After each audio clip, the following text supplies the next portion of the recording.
Good afternoon, everyone. Thank you so much for joining once again this webinar cycle. Today we have a webinar called Reimagining the UX with Artificial Intelligence, a New Paradigm. And the webinar is going to be conducted by Maura Curian and Martin Rubio from our partner K2B. The idea is, as usual, we're going to have a presentation first by them, and then we will have a Q&A session at the end. I would like to remind you that this webinar has simultaneous interpretation into English and Portuguese. The only thing that you need to do if you want to choose a different language is to click on the interpretation icon in the bottom part of your screen and choose the language of your preference. So without further ado, the floor is yours. Thank you so much, Aníbal. Welcome. Thank you for being with us on this session. I would like to tell you a bit about the very title of this talk. If I had to choose a way of starting this conversation, perhaps I would say, wow, what a year we are living. Those of us that work in the IT sector, you know that 2022 bid us a farewell with a great surprise, one of the biggest technological disruptions of all time. That was very moving. We were absolutely crazy about this. As I'm sure was the case for many of you, I think that that is crazy as how we felt, to be honest. We were surprised by its power and also by some of its errors. And even though a lot of people were dipping and doubling into AI in 2022 or some years before, as we know, OpenAI with ChatGPT did something that accelerated everything. First of all, they they dared to release their model, even though it was not absolutely perfect. But what they did was they released this AI model and they had a chat on top. And what that did was that strategy made generative AI become accessible and visible to everyone, not just for those of us that develop software and those more technical of us, but to anyone. So in a few words, what they did was they democratized the access to AI. They showed us new ways and new powers of interacting with technology that was really impacting to us all. And that sped up the whole of the industry, even though ChatGPT was perhaps the initial kickoff. After that, we had a number of other companies that began to release their AI models, generative AI models, as was the case of Bard, and so on and so forth. In our team, we began to understand the technology that we needed to experiment with. We imagined different cases of use and scenarios. And in 2023, we've been working really hard trying to visualize different scenarios where you can use it and implement new interactions in our ERP. And that is exactly what we're going to be talking about today in this webinar, what we did and how we did it. Just for those of you that don't know about K2BTools ERP, it's a technology that is developed with GeneXus and K2BTools. The whole architecture and the development of K2B is future-proof. And when I say future-proof in the ERP, I don't mean this necessarily from the point of view of technology, but also in terms of the different business changes that you could have. So that's why it has a siloed architecture that is scalable. It's very customizable, extensible, and can be integrated to different ecosystems. So K2B is a KB with 18,000 objects. We have always evolved the user experience in K2B, and in particular, I wanted to tell you a bit about the last couple of years. Back in 2017, we had a version that had a very, very strong power in terms of functional coverage. We dedicated a lot of energy to having good functional coverage, but in that year, we said, okay, we need to dedicate more to the ERP UX. So we need to design a new UX for our ERP, and we worked a lot on that. In 2017, we defined patterns, new interaction patterns following the latest trends, the newest practices. We developed a toolkit that can help you in this process. And something really important that we did that year was that the whole team acquired the necessary competencies so that you can design UX in your products, because you needed to have that mindset for all the components, and we incorporated that to the process, to the whole of the development process. So after 2018, which was when we released the version, we evolved the user experience in a more natural way because it was integrated to the process of building the ERP. As a matter of fact, I remember, and this is a bit nostalgic of me because this was the last in-person event that GeneXus held before the pandemic struck.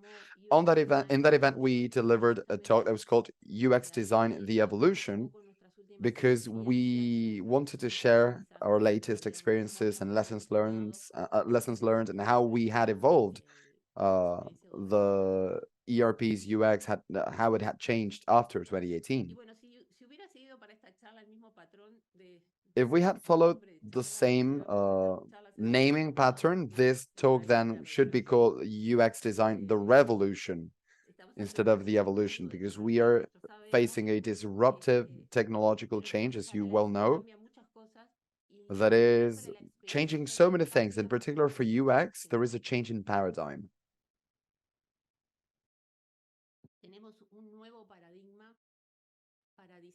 We have a new paradigm to design our user interfaces, and this changes the way that we think and design how we interact with our applications.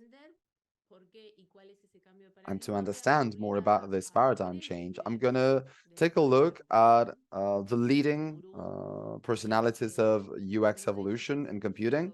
One of them is called Jacob Nielsen. And in June 2018, he published an article analyzing this phenomenon, and what he said was that it's the first new UI paradigm in 60 years in terms of the interaction between users and computers. This is quite a quote because it says 60 years. And then he goes over the three different paradigms that we had in the history of computing in terms of how humans and computers interact. The first one that started in 1945 was batch processing. What is batch processing? We specified everything that we wanted to do. We did the full work that we wanted a computer to run in a program. Back then, it was probably perforated cards, and that was sent to a processing center. And luckily, the following day, you would have an output. So in that paradigm, the possibility of interacting with computers was practically zero. I'm gonna say how old I am without saying how old I am, but my first practical work at university was precisely following this kind of paradigm. Yeah, we used to work a lot with perforated cards, sorry, and then we would leave them in this place that had like a little counter. We didn't know what happened after. We spent 4 or 5 hours at the school, and then a couple of hours later we would go there to get the results imprinted. It was a different time then. We realized that the program hadn't compiled because we had forgotten to include a little detail in one of the cards, or the cards had been messed up. So I have so many anecdotes about that. But that was the paradigm that ruled until 1964, according to Nielsen. And that is when we started having this second paradigm that we could call a command-based interaction paradigm. And this is when we started having terminals, different ports that are connected to one same computer. This allowed us to move on to this new paradigm that was command-based. So computers and users are giving each other one command at a time. You give a command to the computer, you have to wait, then it will give you something back, and you can keep on working with this cycle. Of course, it was very rudimentary back then. Commands were very complex. They followed a special format and syntax. and not everyone could use a computer back then. But you will see that this paradigm was so powerful that it has remained in force in the IT world. It remained for 60 years like that, because up until last year, it was exactly the same. What changed was the way in which you could give these commands to computers, because they became easier to understand, and it was much easier to just feed a command to the computer. Then we had graphic interfaces that definitely improved the way in which you could pass these commands to the computer. We had a mouse, we had touch screens, and so on. And we started studying and learning more about UX and usability heuristics. So we improved a great deal over the last 60 years, but the baseline paradigm up until last year remained unchanged. It was command-based interaction. And now, with AI, we are facing a new interaction paradigm change that has a great potential, and it's called the intent-based paradigm. So what is it? Nielsen is quite clear in how he describes it in a quote. He says that in the previous paradigms, we had to tell computers what they were supposed to do. This change in paradigm, what it means is that now the user can tell the computer what they want to obtain, and it will be the computer and its software that will consider what needs to be done in order to yield that output that the user is expecting. Good?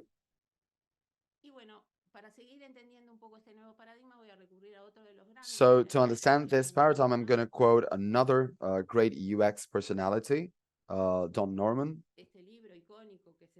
There's a very, very well-known book that was published in '88 that has all the UX fundamentals, and they're still in force because it's based on human psychology and the way that our body and brain work.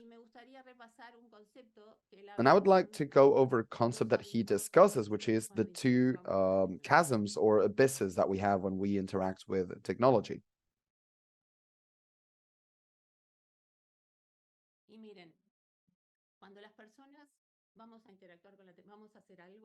When we want to interact with a computer on our phones, on our smartwatches, we have an intention. We want to do something, right? And let's take a look at an example. So I want to order a pizza to a bar. I want to have 2 slices of pizza, and I want them to be delivered at my place. That's my intention. So when I go to a delivery application, they will have these models, which are the implementation models. This is how the technical staff created the application, which I'm not interested in as a user, but they will implement these functionalities, and they will be given to the end user in 2 different models: the conceptual model, which is the entities managed by the application, and the interaction model, which is the interactions that the that the UI designer decided that were the best so that you could easily order a pizza. But what happens is that you want to call the bar, you want to get these 2 slices of pizza at home, but to do this in an application, what you need to do is, for instance, you need to access the application, search for your favorite restaurant, your pizza place. You need to find what you want to eat. You got to choose pizza. You need to say that you want 2 slices. And you need to confirm your address. Let's assume that you already entered your credit card details and you add your pizza to your cart. Then you need to go to check your order, and then you can confirm, and there you go, your pizza has been ordered. So to ask for a pizza, what you need to do is you need to think of all the actions that you need to perform on the application. You need to know the application because they will be showing you what they do in different interfaces, different ways. So maybe you need to do something on this app, but something completely different on this other app. And on top of knowing this, you need to actually execute these actions, which is basically what I just described. This is what Norman refers to as an execution abyss between the user and the request. And then there is another abyss which is that when you do something in your application, you will get a result of what you did. And then the other thing that you need to do is to interpret the result and to understand what it is. This is what he calls the assessment abyss. If everything went okay, then maybe you get a pop-up message that says your pizza is on its way, and it's going to take 20 minutes. But imagine that if I wanted to, for instance, request the total sales of the last 2 years, and then I will get a lot of information returned that I will need to interpret and I will need to assess to see what I can get from that information, which it means that I have an assessment abyss that is much bigger. And the actions that I do to execute and assess is something that depends on the user. It's the user that's paying for that. You need to do it because that implies an effort. And over the last 60 years, according to Nielsen, user experience, what it did was it improved how efficient this process is, and it remained unchanged. It didn't change anything at all. It just made it much more efficient, needless to say. But this paradigm shift happens because someone said, okay, if instead of making this more and more efficient, which we had achieved successfully, we just uh, remove these abysses altogether. We do this in a completely new, different way. And this is the new paradigm that you get with AI. So perhaps a way would be, okay, I have an intention, which is to order a pizza. And when I wanted to order a pizza, I knew that I wanted to have 2 slices from my favorite part, and I wanted them to be delivered at my place. So why not write that in natural language and let the application do whatever it has to do to understand it? This is called the intent-based UI paradigm. And what it does,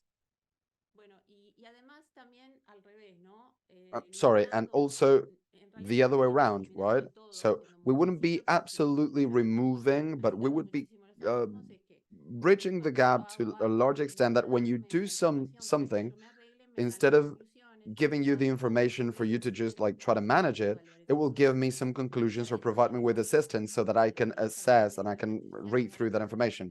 So this new AI gives us assistance to analyze and explore and understand, or they will just give you conclusions on the data that it's feeding you.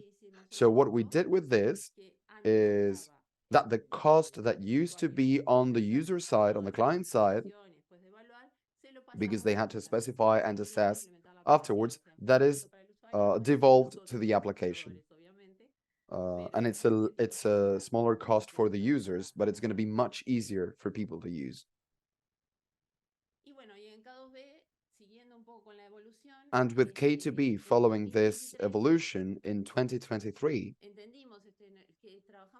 we understood, I think that we started working in March. We began to understand this new paradigm and the underlying technology and implementing new interfaces in our ERP that could follow this new paradigm. And Martin, and he's with me here, he's going to walk you through some of these new interfaces based on this new notion, and he's going to share with you as well how we came to implement it and why not the challenges that we have faced. Martin? Thank you so much, and that's me on the screen. Thank you, Maida. Okay, I want to tell you a bit about how we faced this technological AI that aimed at improving user experiences in our application. And well, understanding that we needed to try to bridge that abyss, minimize that abyss between what you want to do, that mind model, that mental model, with the application. So let's take a look at a few examples where our intention is for the user to express themselves in natural language, and that K2B will have the capacity to interpret that intention and figure out what is the best way to solve their task. So let's imagine that as a user, you want to take a look at the total billing of this year. So the easiest thing for me is to express my intention. So I want to see a graphic of the total billing of this year. And K2B will have the capacity to interpret my intention and redirect me to the interface, the screen, where I'm going to be able to actually do what I want to do. Here we have a dashboard that is going to allow me to take a look at the billing last year using having already applied the filter for the last year. And this is much easier for a user to work through the program. Let's imagine, for example, that you want to take a look at the bills that remain unpaid with a specific customer. So the only thing that you need to do is to write it in natural language. And this is going to redirect me to a work with, which is for sales invoices. And it's basically filtered by customer. And it shows you all the invoices that remain unpaid. So these are just two examples of intent-based navigation that Maida was telling you about, where you can see the following behavior. The user would express in natural language what their needs are, and in this case, the pending invoices, and the AI component will interpret what was requested, and it will also know what is the best interface that K2B can give you to solve that issue and to take you directly to that interface. How does it happen? What does this component have that up until now looks like a black box to you all in terms of the AI? That's what we're going to be sharing with you in the next couple of slides. I want to show you how this AI component works, and also what are the main aspects that make this kind of task possible. First thing I want to tell you about is the existence of large language models, or LLMs as we call them in English, which are generic models that have the capacity to interpret natural language. And they don't just only do that, but they also generate new content, and that's what makes them extremely powerful.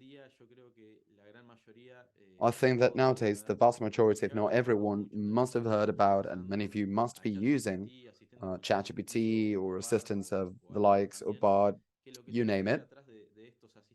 And what happens in the background is that you have a large language model that will be in charge of resolving all the logics based on artificial intelligence. These models are ready to be used. So on a side note, so that we can get some ideas and some doubts out of the way, let's assume that I want to build a cake. I want to make a cake. So I could ask an LLM, can you give me a recipe for a cake? So this is what we call a prompt. These are the instructions that you're going to feed the LLM, and therefore the LLM will know what it needs to do for you. So if I'm asking this kind of model, it won't have any kind of difficulties in giving you a suitable answer and saying, absolutely, you have a recipe for a vanilla cake in this case. You see that if you have if you take a look at the first ingredients, it says that you have wheat flour. But imagine that you're gluten intolerant, and so that's how you can start interacting with this prompt, which is how you can, and there is this whole thing that is called prompt engineering, which is what your instructions should look like so that you can get better outputs, better outcomes. So for me, in this case, as someone that is gluten intolerant, is a problem, and I could say, please keep into account that I'm a celiac and that I cannot eat this kind of flour. So the model is going to change absolutely. It's going to give you a totally different reply. It's going to be still a vanilla cake, but no gluten. And the funny thing here is that I said that I was a celiac. I didn't say I didn't specify that the recipe should not contain gluten. And that is how you can see very clearly the general knowledge that these models have. Just by mentioning the word celiac, which is technical, it knows that it needs to give me a recipe that has no gluten. Something that you need to understand about prompts is that the most minimal changes may yield very different responses. That's something that you should always bear in mind. And if you've played around with ChatGPT or Bard, I'm sure that you must know what I'm talking about. Another thing that happens also with these models is that they tend to say a lot. Yeah, they will always try to give you an answer. And what's going to happen is that they will get sometimes delusional, as we call it, which is that because they're so eager to give you an answer, it may say something that is not entirely true. So we need to be very careful with this and take these replies with a grain of salt just until we make sure that you're actually getting some information that is accurate. Nowadays we have a large number of LLMs. One is coming out every single day, or at least a new version of existing models, and this may make it difficult for you to integrate. So that is why we decided to use Saya as an enabler for this kind of interaction.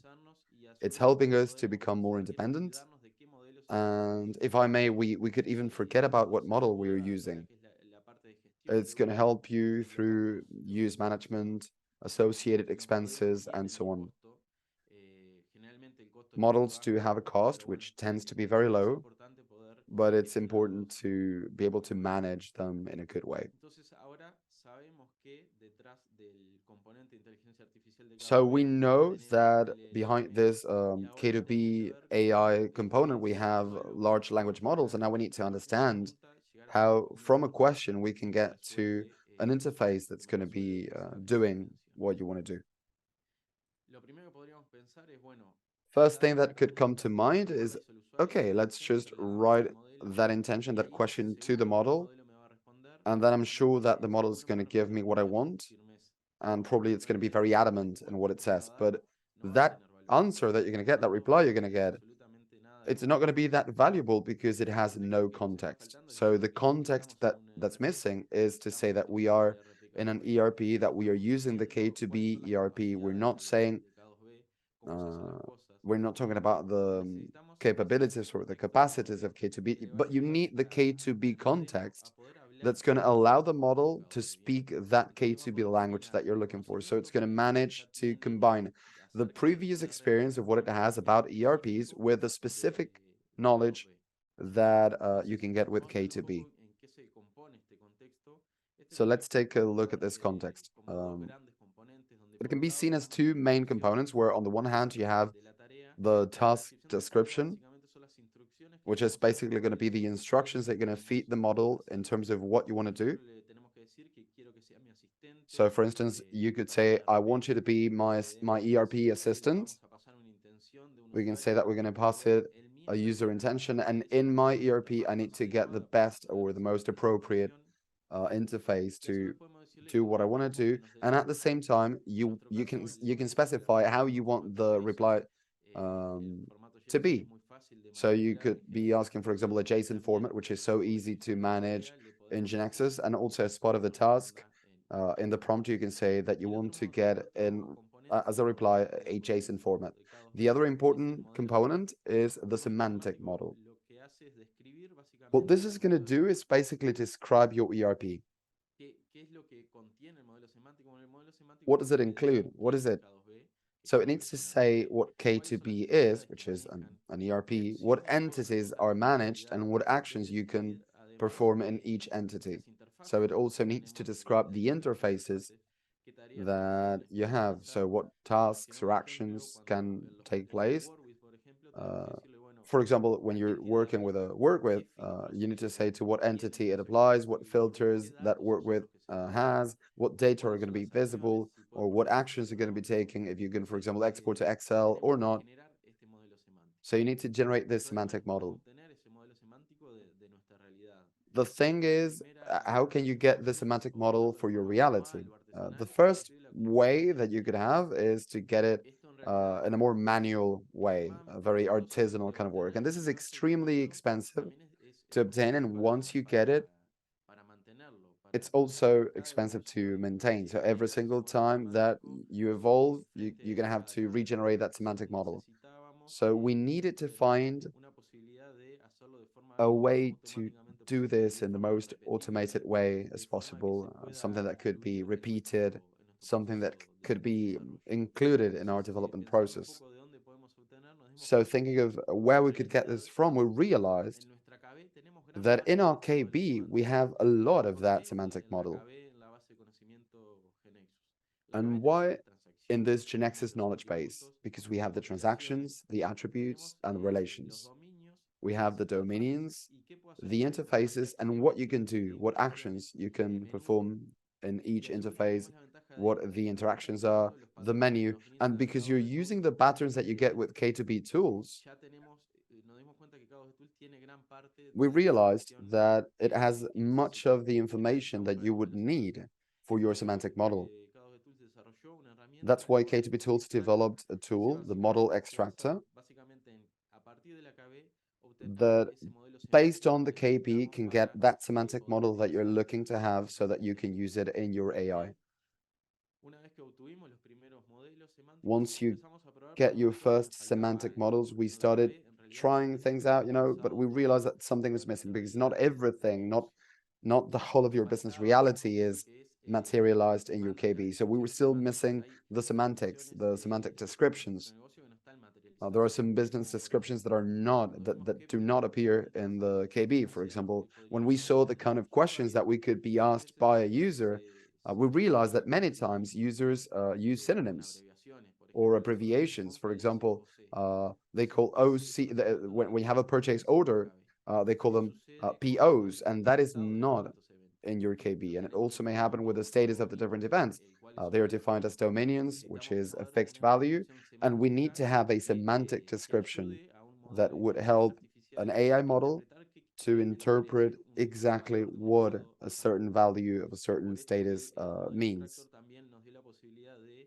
That's why the extractor model, the model extractor, sorry, on top of the information that we have in the KB, it allows us to add that semantic description that complements that model and makes it easier for AI to have a better overview and a better model on which to be based.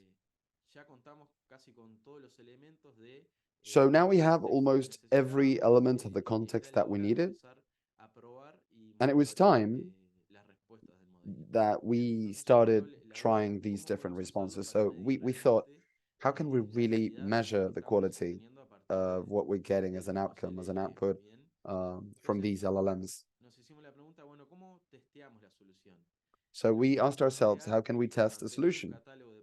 So we created a real questions catalog and expected replies. And in this way, we created a continuous improvement process for our prompts. We can try them out, we can fine tune them, we can hone them. We can do that prompt engineering that I was telling you about a couple of minutes ago. Another important thing was regression tests, because when you change a prompt, oftentimes you're going to get unpredictable changes. And so you need to be able to have a regression test and make sure that in terms of quality, your model is actually improving and you can measure that evolution every single time that you change the model. So here we have one of the last components in our diagram, in our flowchart, which is the testing and improvement stage. And you see that you start having a certain cycle, which is about continuous improvement. And that's so important when it comes to semantic models and prompts and task descriptions. You need to be able to test it so that you can take it to the limit and improve it as much as you can. What we've seen so far is that we can have intent-based navigation, and you can apply the same flowchart, iterating on itself by improving prompts or adding new prompts or new needs so that you can make it even more powerful. But going back to the building example, we see that we also have the assistant. You see down here that the assistant will, on top of letting you go to the screen where you found the information that you were looking for, this assistant is going to give you additional information that's going to help you solve your task. So in this case, for example, I wanted to see some pending invoices, and it says take a look at the balance column where you're going to see the pending amounts. You're also going to see that this interface could be exported to Excel and so on and so forth. So using the same scheme, we managed to take this user experience to the next level and help our users fulfill this task. Something that I didn't mention today, but I think it would be important for you to look at is that you have the authorized and conformed filters applied. The question that I asked was, what were the pending invoices? And this is about the semantics of how you can present the semantics related to the status of the different invoices. For K2B, these are the ones that are authorized and confirmed. And this is exactly what makes that semantic model richer. But also, this assistant can give you answers in terms of conceptual doubts, not just tasks. So you can uh, take this model to the next level, and you can include more conceptual assistance about K2B.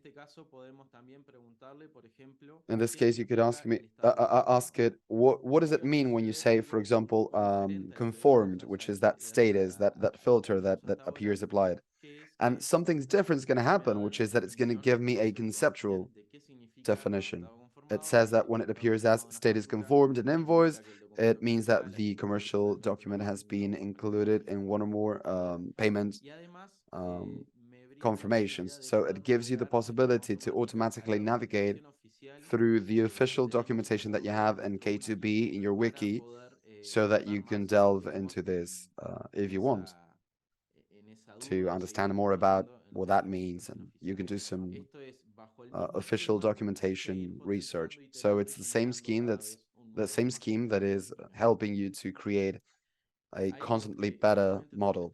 Another thing that we were working on is, for instance, making it easier to input an event, for example, a purchase request.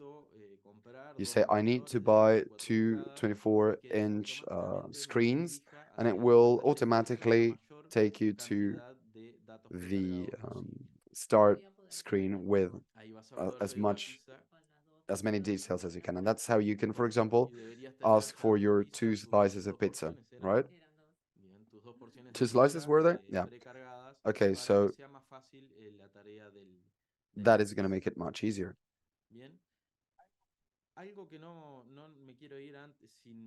I don't want to forget to mention something that always comes up when it comes to this kind of technology, and it's, first of all, privacy.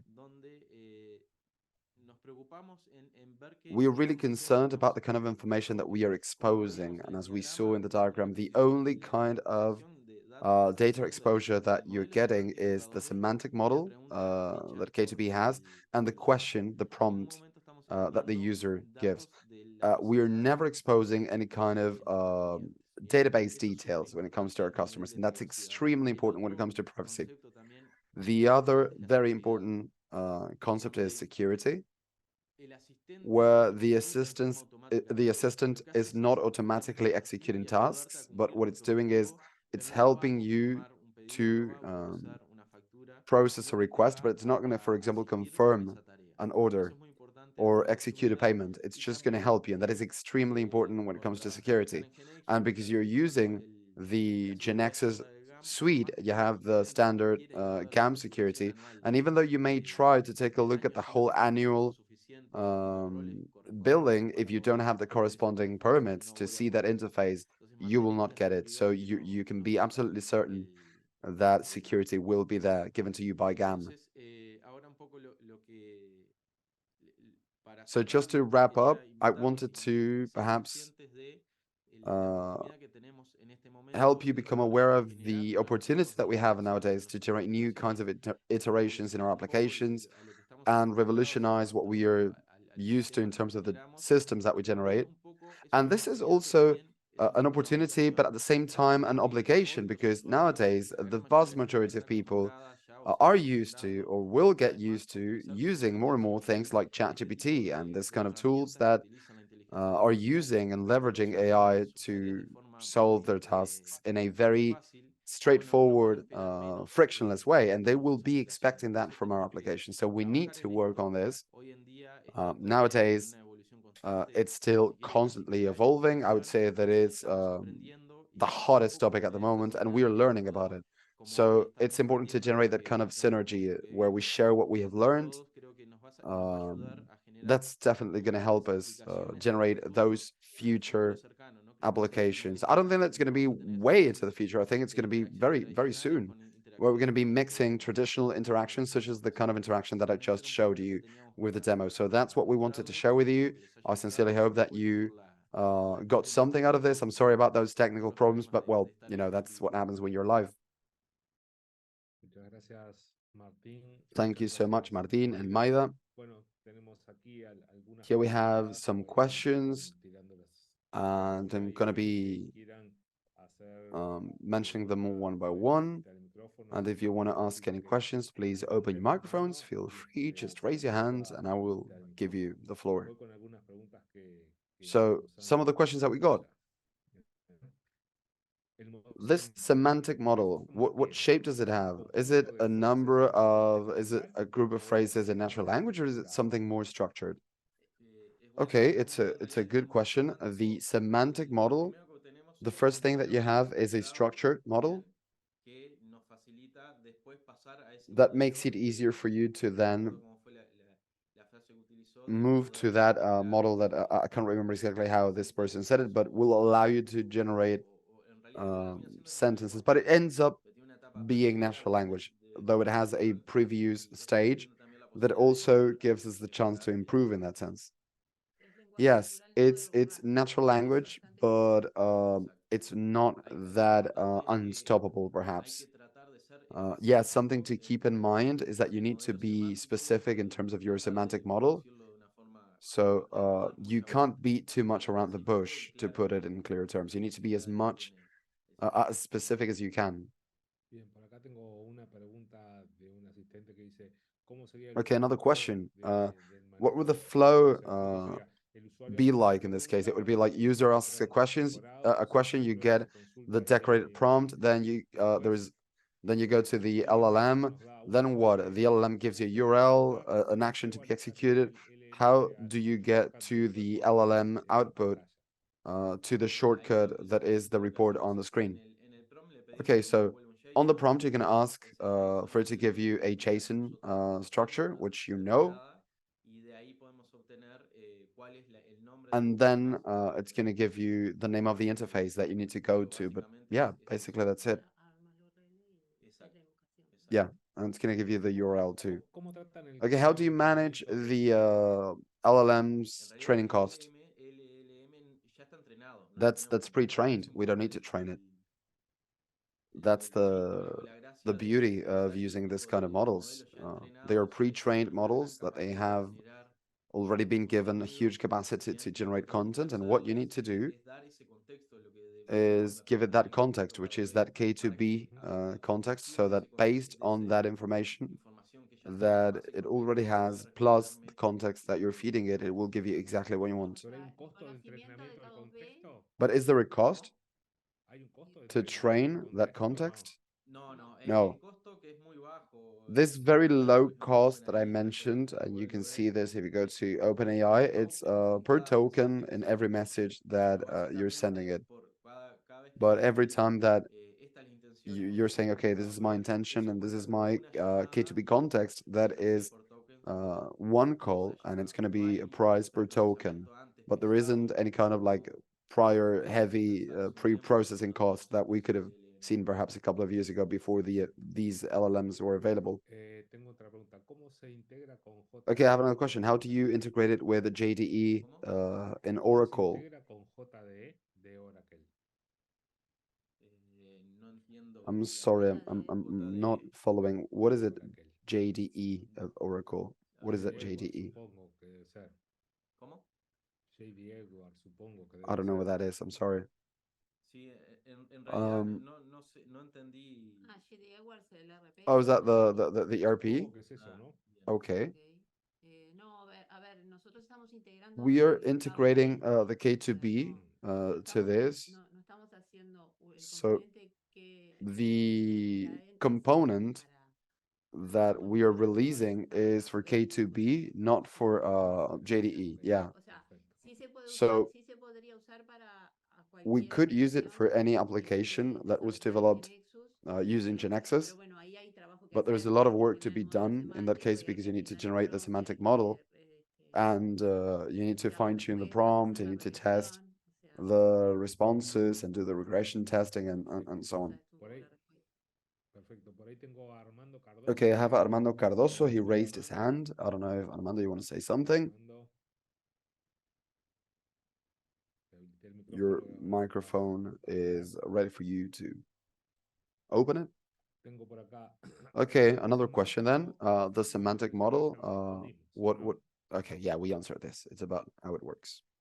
Eh, ¿Han revisado Another one, usar have you AI con tried voz propia? applying AI but with voice commands? No lo hemos We haven't tried probado, it, pero está en but la lista it's de on the roadmap, posibilidades, claro. and it's definitely one of the things that you can De do. adaptar lo que tenemos hoy, So lo que ya tenemos a un asistente por to voz, no adapt está what we seguro have to a mucho voice y los asistentes de voz ya assistant shouldn't be tienen muy buenos resultados too much of a hassle para because they already have like traducir la really voz good results to a voz translate propia, voice to sin problema. text, so it should be Agregue okay. traductor de voz Yeah, real. it's just about adding that feature. Great. Perfecto. ¿Cómo hacer como, How are you cómo se gonna comercializa sell this este component? componente? Is it gonna ¿Será be parte de part K2B of for Web? K2B for web? En realidad, Maida, te dejo la palabra. By that, that's all yours. Estamos But yeah, conversaciones, es algo más this comercial, is va por la línea something that comercial. concerns more the commercial team, but Esta the idea is for presentación this to be es part of the product. Sí, en realidad no, la verdad no lo tenemos definido. Yeah, to be honest, we haven't really defined it. We are developing the technology for now and seeing the results, and it's going to be part of the K2B suite, but the idea is that everyone can have access to it, that it's not going to be, that's not going to be a barrier. El modelo semántico no termina So the formando semantic parte de los model datos does de los not, prompts, sino is más not bien part of the training datos data, extra but para rather poder it's utilizar más extra tarde, data Martín, for ¿no? the prompt, right? Yeah. Okay, you explained that. Let's go to the next one. Es Is muy it común possible to encontrarse una have lista de prompts sugeridos, a list ya of sea una suggested lista de prompts, prompts o consultas más which usadas are, por for los example, the most clientes? frequently used by ¿Podría customers? Could you use usar these estos prompts prompts como as ejemplos examples para for futuras future consultas? questions? Correcto. Sí, sí, a ver, Yes, la correct. ingeniería de Prompt prompts es engineering is a todo un world mundo in and of de itself in investigación. terms of Una de las research. buenas prácticas que siempre se ven por ahí de And gente que some of the trabaja en best capacitaciones practices that you de find out prompts there es, por darle ejemplos. is, for Tenemos instance, ejemplos para darle de when you give it respuesta examples, if you give them va a an funcionar example of a question and mucho mejor an que answer, it's going to ese work solo que much better. mencionaba So vos that is de una why we should metodología focus para on that elegir continuous prompts o improvement ideas para dar cycle. respuestas. We keep improving our prompts and we keep Sí, de on hecho la primera prueba improving the hicimos responses that it con gets. todas Yeah, las actually, we posibilidades que no son started técnicos dentro doing del a lot of modelo testing semántico. with Hicieron una non-technical prueba stuff in inicial K2B, and they y bueno, did la primera prueba nos dio a couple of tests. And una the first cantidad de time that cosas para we mejorar got a reply, we para realized that there were so many things to be identificar improved, esas and we cosas que started notaban detecting mal, que ponían those things that ofertas needed de to be compra, detected, such as, for example, que pedían people estados que no writing usaban PO instead of purchase realmente order, or they were y requesting ahí status siempre hay dos formas, status ¿no? that was Cuando nos not piden cosas conceptuales represented in the no, KB. no So that refinan, no is ven when we el have camino. two different Entonces, roads. We bueno, can no, say eso either, está bueno okay, porque it's good funciona. to represent this in the KB. Por It'd ejemplo, be yo estaba good, for example, pendiente, no, the tenemos esto pending pendiente, eso está status bueno is not tenerlo something that we en have la described as cabeza y such, and we todo should eso, have it in our ¿no? Y KB eso and no, say to no. what it Y otra es corresponds. ponerlo en el modelo And the other one is semántico. to put it in the semantic Siempre model. cuando surgen estas Whenever you have preguntas, this siempre kind tenemos of que meter esos dos a issue, consideración. we know we feel that these Y are like bueno, the ahí two lo things hicimos that you con can todas do las about it. fuentes So you will end up with a database that respuestas is filled with questions and answers, mejoras. and that's where we got El our próximo paso es improvements from. empezar And the next a step is to probarlo start trying con this with usuarios real de K2B K2B. users. Bien. Great. Tenemos acá una I have consulta. another Cuando one. interviene GAM Hello, en quick one. When you en have una GAM respuesta donde no in a recibe reply where permiso, you ¿qué don't have tipo de the permit, respuesta what se da kind of al reply do you get, usuario para que el especially usuario for the entienda? user to understand that? Eso en realidad va a haber la misma Okay, they're gonna be seeing the same interface as they would see today if they try to access that interface where they can't, to which they can't have access. So maybe you will get an error message, or you will get a pop-up message that's gonna say that you don't have the permit or the clearance to see certain data or perform a certain action. Perfecto. Recién decían Okay, eso. very el tema de good. We costos, already eso talked para about the más adelante, costs. la idea es que el That's going to be lo hablar, something porque nos están preguntando costos, that we're así going to que deal with in the se future. respondió. Es decir, ¿con cuántos tokens With how de many entreno tokens por do you mes train every para month tener una idea to del have an valor idea of the diario, daily mensual or que monthly tiene, o cost eso of this, ya or está have you done determinado? these O sea, numbers? esto ya Yeah, lo okay, so lo they said saben, this, ¿no? O sea, ya está it's not determinado, lo único que trained, hacen it's es pre-trained. The only thing that they do prompt is más they elaborado, come up with a more detailed prompt los datos with the ese ERP nivel, ¿cierto? Exacto. O sea, el conocimiento data, base right? no es que creamos un Yes, we modelo didn't create a new model that has multidisciplinario general igual, model o sea, and then we nosotros trained it in simplemente K2B, cruzamos but datos we're por just ahora a través del giving prompt we're giving it entrenando that y por knowledge ahora no es through the prompt, suficiente, and es for now necesario tener un modelo it's específico enough, entrenado. and we don't need to have a specifically Eso trained model, otro laburo, which es is más caro, a lot of tarda work. It's much mucho. more expensive. So for now, this is what we have. Pablo Paulo Solis says, pregunta, ¿podrían repetir qué could you inteligencia repeat artificial what AI están you're utilizando? using? Hoy Yeah, estamos nowadays usando we're los using modelos de OpenAI. OpenAI También models. tenemos también intención de empezar a probar o hacer alguna We prueba intend to con do some Llama, que está bastante trials and joven testing y with se Llama, usa. which is quite trendy at the En moment. realidad, hoy tenemos un Nowadays we have modelo OpenAI, 3.5 and en distintas versiones. we tried different GPT versions, 3.5, 4.0, Y bueno, ya con el and with the 3.5 estamos teniendo 3.0 muy buenos model, we are already getting resultados. some really nice Y además results. vimos fuimos viendo porque empezamos con Yes, we started GPT-3 with GPT-3, y, right? y fuimos viendo And cómo we fue saw it mejorando evolve enormemente. GPT-4 no está en greatly. estable todavía. GPT-4 is not in the Podemos ya APIs for now, I utilizar el think. GPT-4 hoy, Yeah, bastante más GPT-4 lento nowadays y is bastante más much caro. slower and much more La realidad es expensive. que con el And the truth 3.5 is that hemos with estado teniendo 3.5 situaciones version, the results that we muy got buenas. were Y amazing. ahí una anécdota Yeah, interna que just yo siempre digo, miren que con el a personal GPT-4 está anecdote. todo mucho mejor. I always Yo say, estaba try probando, haciendo las pruebas GPT-4. a It's través much del chat. better because I was doing some Y en realidad lo tests que on the Martín chat. But what Martin concluded is that estamos for what usando we're ahora, using it nowadays, o sea, yo porque hacía otras cosas más in my complejas, case, I was pero doing lo que some more estamos usando complex ahora es stuff, but GPT-3. now we are using El software 3.5 va and it's bárbaro working y es mucho más beautifully, and it's barato y much less más expensive and faster. rápido. So yeah, Así que that's Perfecto. our top choice for now. But seguramente a medida que vayan saliendo certainly as distintas new versiones versions de are released and the GPT-3 previous van ones saliendo más become rápido. faster Sí, and, es and cuestión de checar. cheaper, Cuando I'm sure it's empezamos, going to el change. GPT-3 And it's a matter tenía of weeks. When we un started, limitante de 8.000 tokens. GPT-3, when we Cuando vamos started, had a limit of en poco 8,000 tiempo ya tokens lo hemos per subido prompt, a and 16.000 just a few tokens. weeks later was Y double a las pocas semanas, hoy ya 16,000. A few weeks after GPT-4 that, GPT-4 was solo released, versión so por ahora está ahí it's quite en frantic, lanzamientos to be honest. You need por lo menos to en esas evoluciones encontramos que and mejoran every single time that we mucho found an el evolution, resultado we realized that the Perfecto. time Bueno, vamos con la última improves pregunta, as no te well. rías, que después se las Okay, paso a let's go with the Rosa last y question. vamos con We have Sí, claro. Rosa Aide Rosa Eda Ruiz. Ruiz. Está She is levantando la raising her mano. hand. Rosa, estás Rosa, habilitada you can para ask hacer your tu question. consulta.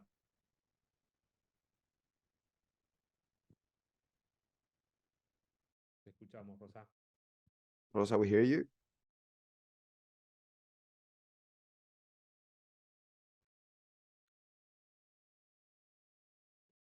Bueno, parece que Okay, Rosa it no quiere seems that hablar. Rosa doesn't want to Bueno, talk, tenemos so algunas preguntas que se las vamos a we hacer have llegar. Muchas so many gracias a questions that we will todos get to you. por Thank su you so much participación. for Rosa, participating. Thank you so Maida, much, Maida and Martín, Martin, por su for your presentación presentations. It realmente muy was clara, muy truly very clear, comunicativa. very Así que bueno, visual. nos vemos en And el yeah, próximo see you the webinar. next Recuerden que time este in our webinar next queda webinar. Remember that you're going to en find this posted on our website, www.genexus.com/webinars. Ahí lo vamos a tener genexus.com/webinars, and you can actualizado find it en todos los in idiomas. all three Muchas gracias, nos languages. vemos. Okay, Hasta thank luego. you so much. Bye bye. Gracias a Have a good one. todos y Chao. Thank you all, respondan las Annette. preguntas. Send us your questions and we Gracias, will chao. reply. Thank you.